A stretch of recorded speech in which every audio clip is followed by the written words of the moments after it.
जी हाँ दोस्तों, इस वक्त की सबसे बड़ी खबर ओबीसी आरक्षण का जो रास्ता है साफ कर दिया गया है। मध्य प्रदेश में 27% अब ओबीसी आरक्षण मिलने वाला है। सबसे बड़ी खबर है मध्य प्रदेश के युवाओं के लिए, जो कि भटक रहे थे 13% रिजल्ट को क्लियर करवाने के लिए। अब उस 87-13% का जो फॉर्मूला था, जो नियम था, उसको ही खत्म कर दिया गया है। मध्य प्रदेश में अब क्लियर बता दिया गया है कि 27% ओबीसी का आरक्षण मिलने वाला है।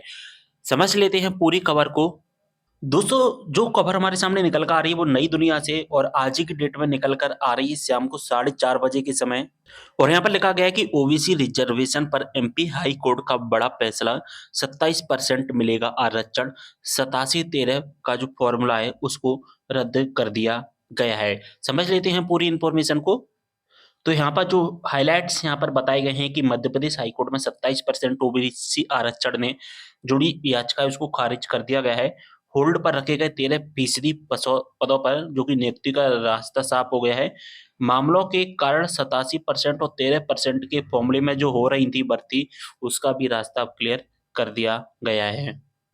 नई दुनिया के प्रतिनिधि हैं जो कि जबलपुर से हाई कोर्ट के मुख्य न्यायाधीश सुरेंद्र कुमार कैत न्यायमूर्ति विवेक जैन की युगल पीठ ने यूथ फॉर इक्वलिटी की वह याचिका मंगलवार को निरस्त कर दी है, पूर्व में जिसकी सुनवाई करते हुए 87-13 का फॉर्मूला तैयार किया गया था।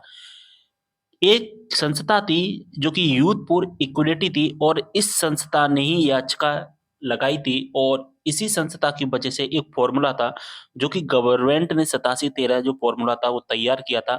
अब इस याचिका को मंगलवार को पूरी तरह से निरस्त कर दिया गया है। साथ ही इसी राज्य में 27% ओबीसी आरक्षण का भी रास्ता जो कि साफ हो गया है। भर्तियों में 13% होल्ड पर भी अनहोल्ड किए जाने का पथ यानी कि जो रास्ता है वो तैयार है। साथ ही ओबीसी आरक्षण को लेकर लंबे समय से चले आ रहे जो विवादों का भी अब पटाक्षेप हो गया है।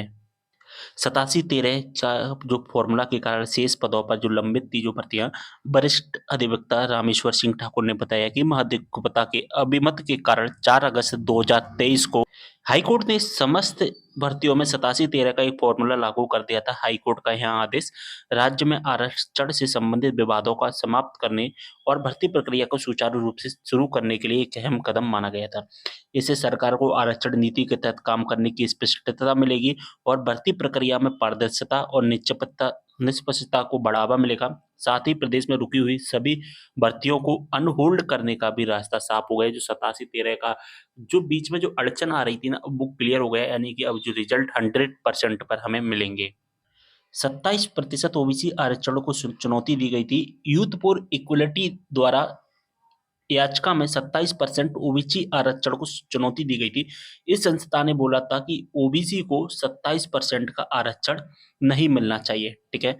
और अब इसी याचिका को कंप्लीटली खत्म कर दिया है और हमें 27% आरक्षण का जो रास्ता साफ हो चुका है हमारा। इससे क्या हुआ कि जो लाखों स्टूडेंट इंतजार कर रहे थे, ठीक है, उनको राहत मिलेगी और जिनकी भर्ती प्रक्रिया जो कोर्ट के आदेश के चलते होल्ड पर रखी गई थी, उनको भी अनहोल्ड कर दिया गया है। हो क्या रहा था कि 87-13 का जो फॉर्मूला था उससे भर्तियां ठप हो रही थी। 4 अगस्त 2023 को हाई कोर्ट ने एक अंतरिम आदेश के तहत राज्य सरकार को 87-13 का फॉर्मूला लागू करने का निर्देश दिया था। इस आदेश के बाद प्रदेश की सभी भर्तियां ठप हो गई थी। 4 अगस्त 2023 का वो दिन था हमारा।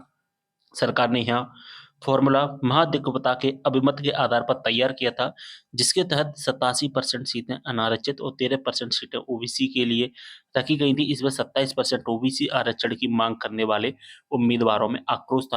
अब आप सोचोगे कि क्या वाकई में 27% आरक्षण मिलेगा? जी, अभी क्लियर है, 27% आरक्षण हमें मिलेगा। लेकिन अब गवर्नमेंट की तरफ से आदेश आना बाकी है। हाई कोर्ट ने अपना आदेश सुना दिया है और गवर्नमेंट की तरफ से भी आदेश आना बाकी है। जो भी कोई अपडेट होगी मैं आपको वीडियो के माध्यम से बताता जाऊंगा। शेयर कर देना। मिलता है अगली वीडियो में कुछ जानकारी के साथ। तब तक के लिए बाय।